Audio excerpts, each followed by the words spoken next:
Olá pessoal, tudo bem? Estou fazendo a gravação, mandando esse vídeo da compra que eu realizei do liquidificador da Mundial Turbo de inox. Este liquidificador ele tem 1.100 watts, copo de 3 litros, função filtro, a faca em aço inoxidável, em aço inox. Nele vem o liquidificador, mais o filtro, mais o manual de instruções.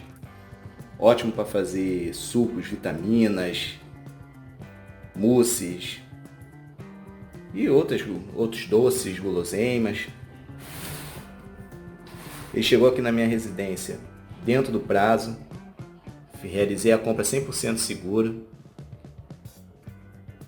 Ele vem com guarda-fios, tampa com copo dosador,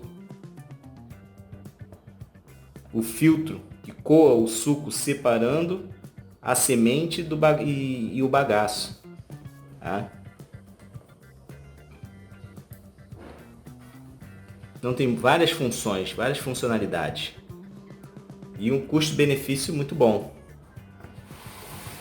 Chegou aqui, eu vou fazer a abertura dele, vou mostrar ele por dentro, tá? Nesse unboxing.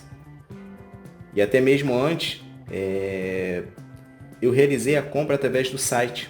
Vou deixar aqui abaixo na descrição do vídeo e fixado também no primeiro comentário o link do site onde eu realizei a compra desse liquidificador da Mundial. Tá? Eu vou fazer a abertura dele para mostrar como que ele vem por dentro.